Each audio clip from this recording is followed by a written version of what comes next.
I'm Daffs from the Rick and Daffs podcast, and today we're talking about Bob Kazamakis, the rise and fall of an American legend.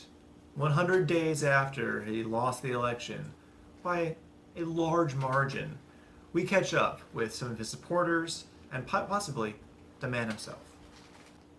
Thanks, Daffs. I remember the first time I interviewed Bob Kazamakis. He was a character like none other before him. Very brash, but with great bravado.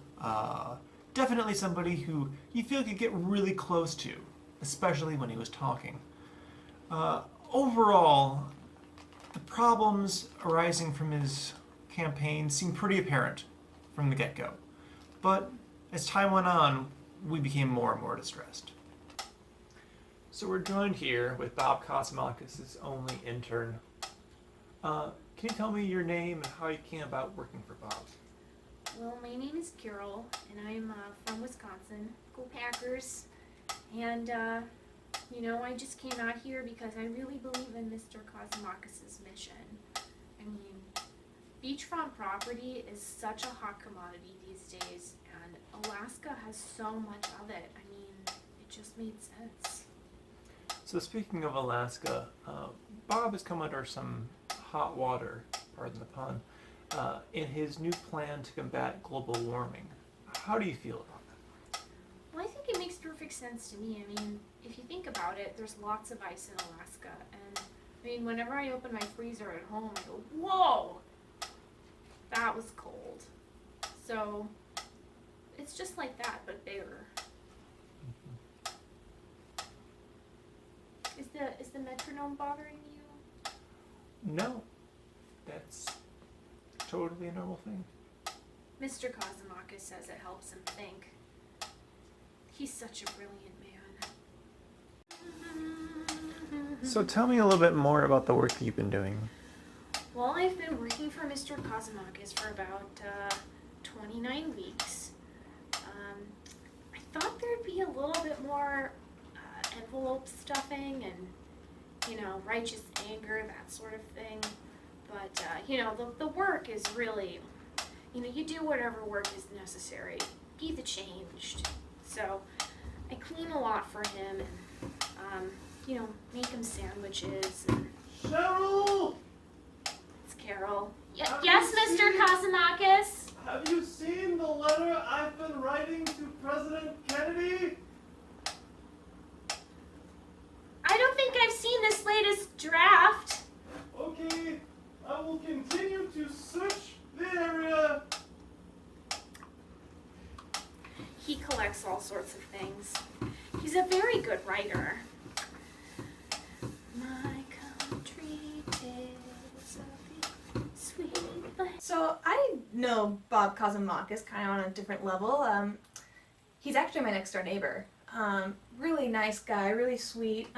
We usually meet a lot out, outside our doorway, and a really chatty guy. I think he's kind of lonely, but we have a lot of conversations, and he would talk about the most interesting thing.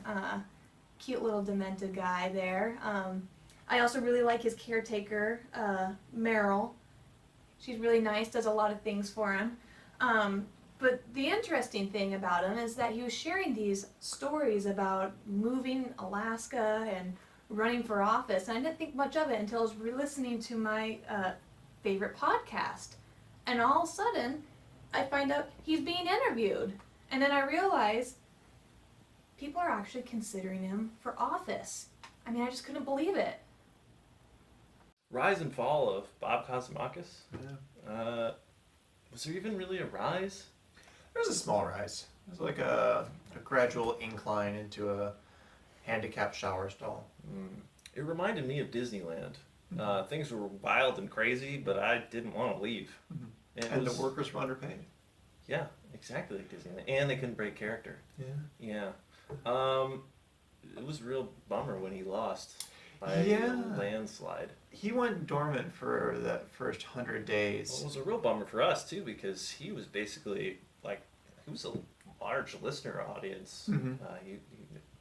We're big fans of his. Mm-hmm. Yeah. Yeah, we had dozens of listeners from that retirement home. Yeah. Totally. Honestly, I thank God for that Maryland Yeah, isn't it- caretaker, that nurse who moved in with Yeah. him. I honestly, I think she saved his life. Yeah, things got pretty weird after he lost the election. He went dormant for what, the last, or like 100 days. Metronome started going missing. He started forwarding his mail to our podcast address. Yeah, that was really weird. And started sending us screenplays that all started with Dear Rick and Dav's podcast, all starring himself. Yeah, I bought a gun. I don't need a gun. Okay, first things first, I only did this interview on the condition that you would not tell Cheryl that I lost the election. I have no money to pay her, and she's really good at getting out the stains that I get on my shirts, specifically Cheese Whiz. But this message is for the voters. Okay? Wherever justice, I'll be there. Whenever there is beachfront property, I'll be there.